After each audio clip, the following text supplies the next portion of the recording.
This week's programme comes from the London School of Economics, where Professor Steve Keen talks to Newsnight's economics editor Paul Mason about how he saw the financial crisis coming.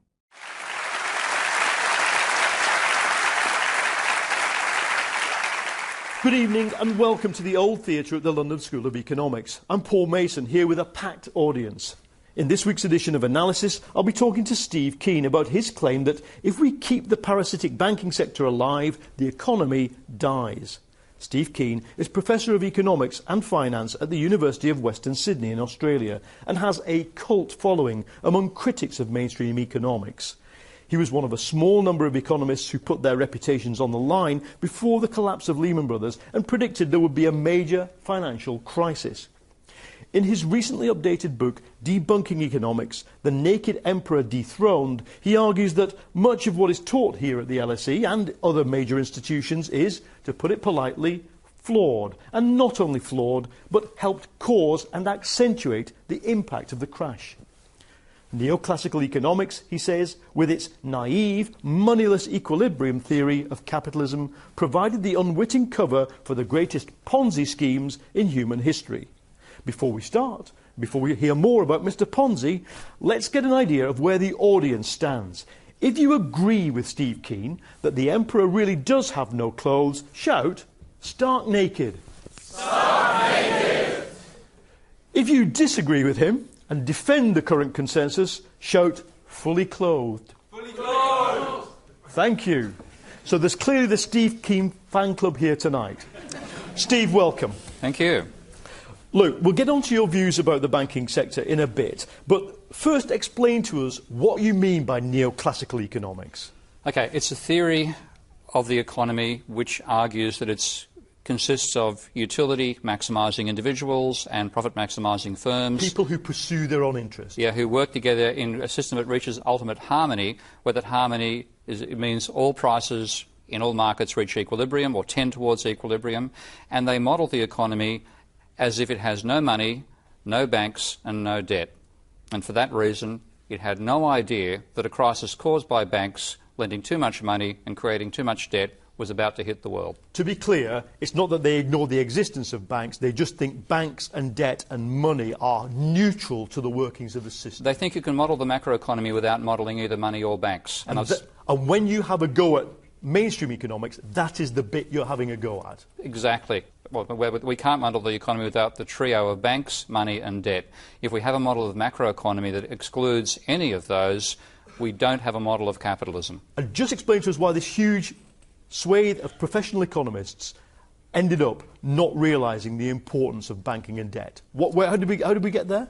It starts from a vision that really persuades the students when they don't have enough exposure to money and debt, that money and debt don't matter. They have a lot of exposure in reality to money and debt. They do now. Particularly the latter. They do. But when they arrive as naive students at the university, they're given this little exercise to say, well, let's work out what your preferences are and work out what your income is and what relative prices are. We'll work out what you therefore consume given that information. And now let's double all prices and double your income. What happens? The answer is, oh, nothing. I still buy the same amount. They say, well, therefore, money is just a veil over barter. We can ignore the role of money in modelling capitalism, and on we go. That is only true in a world without credit and a world without debt and a world without banks. We don't live on that planet. What is wrong with tools that have worked, even if they only work outside of a major once-in-a-100-year depression? What is wrong with tools that work 99% of the time? Well, if that was true, which it's not, the one time you need them is during the depression. You need them to stop it happening, not cause it, and then say it was okay, it wasn't our fault. You know, we worked out the good times. That was Bernanke's ridiculous excuse after the crisis because they gave us the good times. Totally delusional. Sorry, totally delusional. You don't need economists to have an economy. You do need engineers to have a bridge. Okay? Now, if engineers built bridges the same way economists built the economy, there'd be so many crashes. We'd reform the industry straight away. Economists can get away with it and bask in the glory of a false boom and congratulate themselves for causing it. No, it is true that in 2005, I think you did predict a coming debt-induced financial catastrophe. What was the moment that you realised this was going to happen? The time that I really consciously remember it, I was with my then wife in Perth. She was involved in the stage show of Dirty Dancing. and I was doing I was doing a expert witness report on predatory lending, and I wrote a throwaway line saying that debt to GDP ratios have been rising exponentially. And I knew as an expert witness, rather than the barrister, I couldn't get away with hyperbole. So I thought I'd better check this up. It won't quite be exponential. I need to modify the words, blah, blah, blah. I had to download the data. I had quarterly data for GDP, monthly for credit. And 2 o'clock in the morning, I plotted it, and there was a pure exponential function. And I went, so, holy hell. For the uninitiated, this is a graph that starts fairly flat, starts rising, and then rises up towards vertical. Yeah. Yep. And of debt to GDP. The ratio, not the level of debt, the ratio of debt to income. And I thought, holy hell, this has to stop at some point. When it does, the simple slowdown of the rate of growth will cause a recession. Somebody has to raise the alarm, and at least in Australia, and probably that's somebody. 2 o'clock in the morning, Perth, December 12th or so, night 2005. When Lehman Brothers went bust... I didn't predict that, by the way. Please. Okay. You would have had to seen certain... Inevitable to see a credit crunch like I think one's going to hit England this year, but I wouldn't be able to say which firm is going to go. Let's talk about that later. But the question is, when Lehman Brothers went bust, did you then see the scale of the collapse that would happen? I was imagining probably a worse collapse than in fact occurred, because what I was really working on was the sheer, to me, essential macroeconomic indicator of the ratio of debt to GDP. And that had hit levels, as I realised as time went on, I got more and more data, that the level of debt to GDP in America, as the crisis began to break, was about one entire year's worth of GDP greater than it had been at the start of the Great Depression. And so looking at that, and I focused on the private sector level at all. I knew the government sector was bigger. I knew the government could ameliorate the downturn by deficit spending, but I focused just on the sheer scale of the private thing, and I thought this is going to be the biggest crunch in history. In fact, it ended up being smaller because of the sheer scale of the government reaction in the opposite direction. But what I always thought it would be, and it's turning out to be, is turning Japanese. Rather than being over in 5 or 10 years of the Great Depression, courtesy of the Second World War as well, on for 20 years' worth unless we do something about it. Just briefly summarise for us the causes of the crisis. The fundamental cause of the crisis is the banking sector's profits are limited when they can only finance investment or consumption, like buying a house over time as a consumption item. They only make huge amounts of money by fooling us into Ponzi schemes, which they themselves don't really realise. Ponzi schemes are like pyramid selling schemes. Gambling on rising prices. You buy money and flip that house and think you can get wealthy by doing it.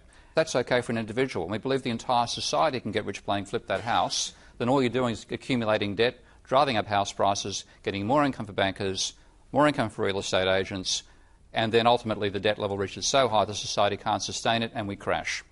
What draws us down that route, though? We know bankers' individual behaviour can lead to that, but what is the objective and the system-wide thing that causes that? Well, first of all, this is one thing I've been trying to explain to Paul Krugman. I'm going to give up on it, obviously, is that money is endogenous. Money is created by the financial system itself. Money is part of the financial system. Money is not controlled by the central bank. Money is something which is generated by the private banking sector, and there are really no effective constraints on the rate at which they can increase that. There are constraints on how fast they can do it, but they can't be stopped from creating money. What it requires, of course, is a willing borrower on the other side. Now, of course, when you get to the point where the willing borrowers disappear, then that capacity to create can be constrained, and we're seeing it now. It's falling down. But when they can persuade us that it's really smart to be in debt, then as that bubble goes, that actually causes the rising asset prices, which encourages more people in. It sets off the entire bubble. That's what gets us in. This is a financial business cycle. Why should it cause depressions? Because when you can't pay your debts, you can't eat. Everybody loves the guy who walks down Main Street with a credit card buying everything until he can't afford to get the credit card out anymore. And you built your own businesses based on this incredible demand brought by the person with a credit card, and suddenly he can't get another credit card, he's not there anymore, and all the economic capacity you've built up to service that demand is suddenly excess, and you go bankrupt. What was wrong with the policy once the crash had happened? Well, the policy once the crash had happened involved throwing everything overboard, including Paul Samuelson. I mean, they talk about ditching everything when the panic Samuelson hit. is the doyen of Keynesian economics. No, please. The doyen of post-Wellraysian economics. They call it Keynesian. I'm not going to let them get away with that one anymore. Let me correct both of us then. He is the father of modern academic economics. Exactly. Okay. Very true. So they throw everything out of the window. Yeah. Why? Because they really saw total collapse staring them in the face, and of course in this case they were people who actually worked in the banking sector. I read Hank Paulson's On the Brink, and he actually spoke about the point at which he realised that if he didn't get a huge amount of money to inject into the financial sector, then all these corporations were bankrupt. And he says at one stage, he said, I knew I had to say a large amount of money. I didn't dare say $1 trillion, because that would have caused total mayhem. But he said a really big number, and people said, what will happen if we don't get the money? And he said, something of the nature of, may God have mercy upon our souls. That's the level of panic that existed inside the Politburo of America at the time.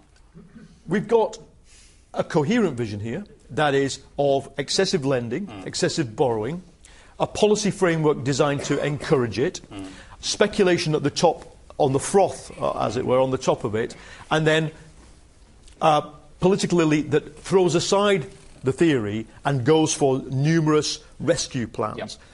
And it's still going wrong. It is still out of control as far as you're concerned. Oh yeah, and also at the same time neoclassicals come out of the foxholes now and they're back putting their theories forward. I had my first exposure to this at a commercial seminar in Sydney where one of the other speakers had been flown out from the States, and he started talking about reverse Ricardian equivalence. You want to explain that one? I don't want to explain it. I would rather have a stiff gin than explain that. Again, they're abusing Ricardo rather than Keynes in this one, and claiming that somehow out of Ricardo they can derive the argument that if the government goes into austerity, that will stimulate the economy. Yeah. This is in fact a theory that we in Britain are quite familiar with, because although it has not been publicly exposed by the government, it is publicly exposed by some of their supporters in economics. I will take that as another moment to allow anybody in the audience who might want to chip in and make a point contrary to what Professor Keane is making. Does anybody disagree with either his analysis of why it went wrong or the policy problems? Sir, up there in a black polo neck jumper. Dan Sofa. The danger with listening to you is it's sounding a little bit like an echo chamber. Why have you not had more success in engaging in dialogue here? Why has the doomsayer before the crisis not had more effect and not had more take-up since the crisis proved you at least partially right? It's a very good question. There isn't a dialogue in economics. There's a dialogue of the deaf, because people like myself who are critics within academic economics have been screaming at these guys for ages, saying, go back, you are going the wrong way, if I can take a highway analogy. And they just completely ignore us. We're the loonies down the back of the corridor, the ones they can't get out of their department, but they just ignore them. And it'll be Austrians, Marxists, post-Keynesians, you name it. There's always about 1 in 10, 1 in 15, 20 or so of each department's like that. So they ignored us all the way through. Now when the crisis had come along that they said couldn't happen, they're still trying to ignore us. But they simply dismiss us. I think one of my friends explained to me this thing they call the air of, Paul, you better remind me here, the air of effortless superiority. You know? It's Balliol College you're talking about. Keane doesn't really understand all this stuff as well as the rest of us do. They don't even bother engaging. It's a tactic. That's how they're engaging, by using effortless superiority. The trouble is, what's happened, they said couldn't happen. And that's why I came out so loudly and say, you say I don't know your theories see the situation we're in now can't happen. I think reality is on my side. Sir, in the middle.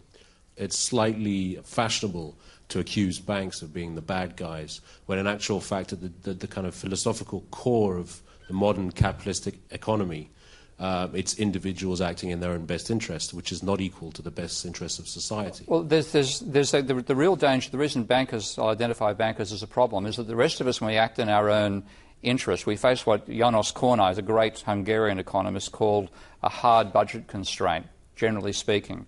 We can borrow a bit, but we can't borrow indefinitely to finance what we do. Whereas banks are the ultimate generators of the soft budget constraint in capitalism. They can expand the money supply.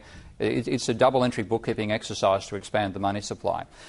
The way they make money is by persuading us to take on that debt. That's what bankers do. They persuade us that if we borrow money, which is bad, we can lever up the gains we make in asset prices, which is good, and make more money. So we take on more debt than we should. That's the leverage that actually generates the rising asset prices to begin with. That's why they're dangerous, because they can succumb to that. They're not bad people, but they've got an absolutely incredible temptation there and they fall for it, and we get lucked into it as well because we also, as individuals, make a gain out of that leverage. We have to remove that one massive flaw in capitalism to avoid perennial financial crises. But I mean, banks have rigid capital ratios, right? They have ceilings in terms of the amount of debt that they can create. Most of those, I think it's more effective to model banks as if they are like a money lender in a peasant economy who says he's got a couple of big eunuchs protecting a huge box of gold, and therefore you can trust what he writes on a piece of paper, and nobody ever dares go towards the eunuchs to find there's no gold behind them. Fundamentally, banks manage to evade most of those controls. Even the whole idea of using reserve controls, people talk about it still. They don't realise that America's reserve ratios only applies to household deposits, not corporate deposits. And less than 10% of the American money supply is subject to reserve controls, and the reserve controls themselves have about a 50-day lag after the loans and deposits are created. We see what is a control mechanism that actually is a response to what's happening in the private sector. Sir, here, at the front. Hello, my name is David Backstein. I'm a banker, and I move money around. Earlier in my career, I actually did financial models for derivatives and all of that stuff. So I guess I would be one of the bad guys in your theory. One question. You were saying you predicted the crash in April 2005. Did you short any assets? Did you recommend shorting any assets back then?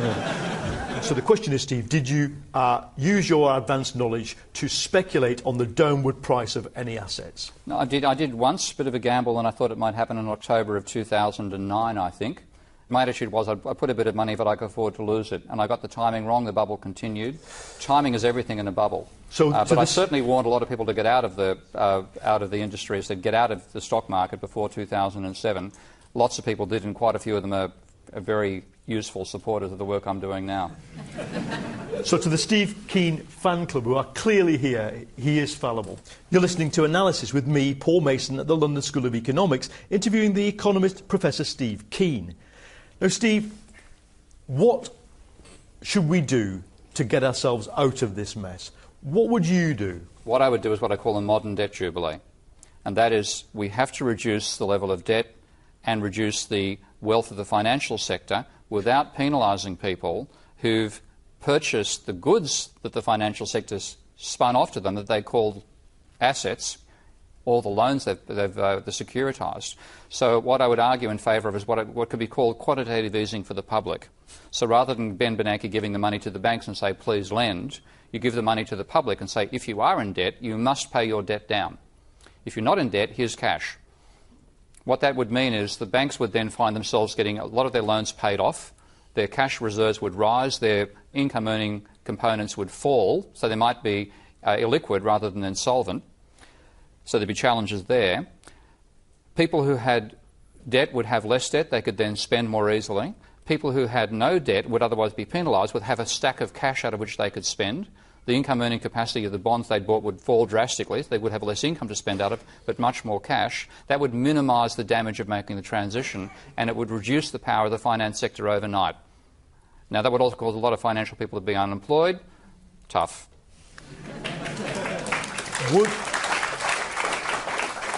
Would it not also bankrupt the middle classes of the Western world? Because their pensions, above all, are linked to these financial assets. That's why I talk about giving a cash injection, that if you give the cash to the public and if you're not in debt, you have cash you can spend out of. And where does this cash come from? Fiat money. Fiat money, so you print money.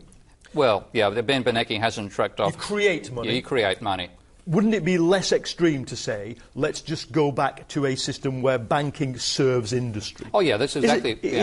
But if you demolish banking, if you socialise it, as you would inevitably have to do, you're not going to get the Krupps. You're not going to get the Samsungs of this world. You don't socialise when you put something into receivership. We need people who have to know that what they've got to do is look at good ideas from capitalists, distinguish them from the bad ones as best they can, and finance those. That's where the real growth comes from. We'd have more Samsungs, more Apple iPods, I imagine, if we stopped bankers being able to make money by financing Ponzi schemes and said, if you want to make money, finance decent investment.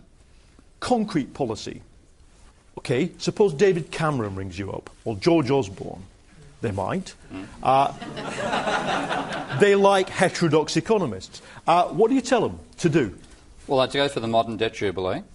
I certainly wouldn't write the debts down. I wouldn't go for austerity. So when you have the private sector deleveraging and reducing the level of money in the economy, you don't want the government doing the same thing at the same time. It's applying this household analogy which actually leads us into crisis, because in a capitalist system there are two sources of money. The private sector can create it by creating debt. The government can create it by running a deficit.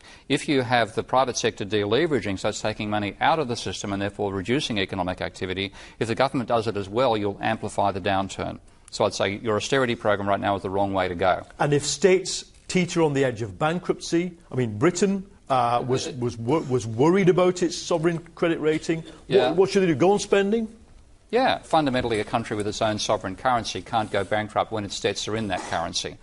The dilemmas in Greece are all because, in Europe, because there's actually no country that owns the euro, and therefore they can run out of it in that sense. What would you do for Greece then? Okay, they're in a different position. Suppose a Greek government comes to power that wants to do something different than what the Commission is telling them. What would you advise them? Well, this might be the prime candidate for your debt jubilee. They might have to actually write everything off. I think that's likely to happen. I think that we can believe that. I mean, the situation in Europe, and particularly in Greece, Spain, is dire, and I'm saying so dire that little blokes with moustaches can start popping up everywhere. We tend to forget extremist that politicians? Hitler rose out of the crisis in Germany in the 1930s, and a large part of why he got the worship of the German people was he actually went against conventional economic advice and ran a gigantic deficit funding the growth of the world's biggest war machine at the time, and pushed it to full employment in the process.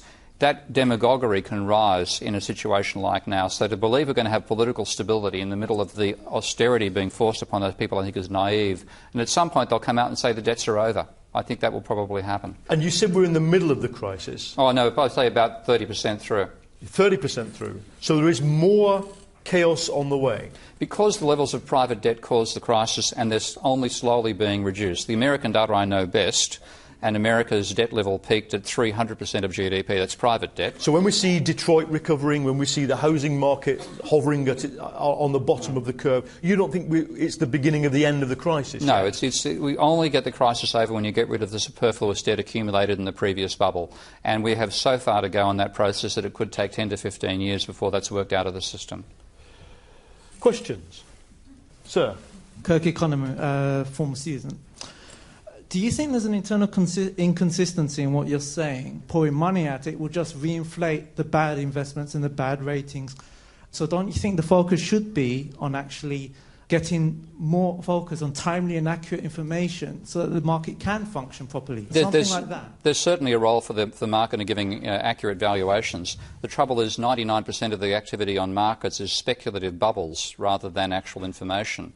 I've got other proposals for the long term, not just the current period now, to reduce the extent to which that speculative overlay distorts the financial sector. And part of this comes from arguing that it's actually the acceleration in debt that causes rising asset prices. So I'm arguing in favour of redefining financial assets in such a way that that acceleration of debt won't drive the prices, and you'll get a more realistic valuation. How would you redefine the financial assets? I'm talking what I call Jubilee shares and the pill in the property market. And Jubilee shares are the suggestion that shares would continue to exist as they do now. These are shares in corporations? Shares in corporations. If you bought a share of a company in an IPO or an issue of shares by the company, they last no change, exactly the same as they are now. You could sell those shares a set number of times. So you get some price discovery, say 7 times. I'm using biblical numbers here. Okay. Once the 7th sale had taken place, the share would last 50 years and expire. Therefore, you would cut out a large part of the secondary market. You'd still allow primary price discovery. You're repressing the stock market as it exists today as a potential vehicle for speculation. Because what actually drives the price up is people then borrowing money to take advantage of that. Okay. And that's what actually gives the price bubbles. Now, if you make it absolutely lunacy to borrow money to buy a share which is going to expire in 50 years, you'll get less leverage in the asset markets. Steve, the critics will say this is not a very dynamic model of capitalism. We have dynamism because we have speculation, because we have animal spirits. We have dynamism because engineers speculate, not because financiers do. Capitalism was far more dynamic back in the days when engineers dominated back in the 1950s. And we need to get back to that world where the financiers are the servants of the engineers, not the masters. Sir at the back. Carl Gombrich, related to the idea of dynamism, I want to just focus on this country and the analogy with Japan. And so I just want to question whether Firstly, we could be like Japan for, say, 10, 15 years. And secondly, if it would really be that bad, particularly if we redistributed some of the wealth to the people who are suffering in the current situation, why can't we just go on with 0.1% growth or indeed 0.1% recession for 10 years? Why would that be a problem? Well, Japan continued developing industry until 1990, and it still has it. There's been far more industrial development in Japan than there's been in Britain. You guys are specialised in the biggest Ponzi scheme on the planet. So you have a much more difficult transition to get to that sort of productive malaise that Japan is still in. So I think you could certainly, it won't be as bad as the Great Depression was, but it will be a continuous state of depression where you fall back into it, back out of it, back into it, back out of it, without the social cohesion of Japan and without the industrial base, and with, I think, by the looks of it, actually a far higher level of private debt and far more financial speculation. So it's a difficult road for Britain to get to be Japan. You did say, and we did say, you might address this issue of a debt bubble in Britain. Yeah. This might be a good time for you to address that. The level of debt England's taken on is breathtaking. I thought America was bad when it had a total private debt ratio of 300% of GDP. Even the Treasury's figures here have you at 450% of GDP. And whereas America's financial sector debt peaked at 120% of GDP, yours is 250%. And at various times in the last 3 or 4 years, something like 60% of aggregate demand in the economy has come from rising debt. Now, turning that around is going to be painful, and I really believe, I can't see you avoiding a credit crunch at some stage that probably will be of the scale of Lehman Brothers. Again, in Britain? Yeah. I hope I'm wrong, but looking at those numbers, the only reason you've managed not to go down as fast as the Americans have is you've bounced up and down in changing debt levels. It's really quite intriguing to look at a graph of adding the change in debt to GDP in America, and where it went from really high to positive to really increasing demand to cutting it. Looking at England, it bounces around all the way along the top, but it's 1.5 times as high and twice or 3 times as volatile. When it starts to go negative, all the hot money that gave you what looked like a prosperous economy for the last 20 years will be out the exits to Kuwait and wherever else the mafia lives, and I think you'll find a bit of a credit crunch coming your way. There's no suggestion, of course, that the mafia live in Kuwait. We will be sleeping with the fishes of the Persian Gulf if we suggest that. All that remains for me, Paul Mason, to say is thank you to Steve Keen and the audience at the London School of Economics.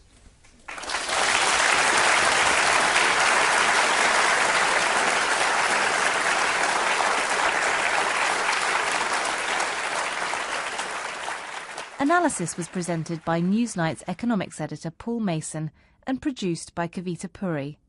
For more information about our terms and conditions, please go to the Radio 4 website.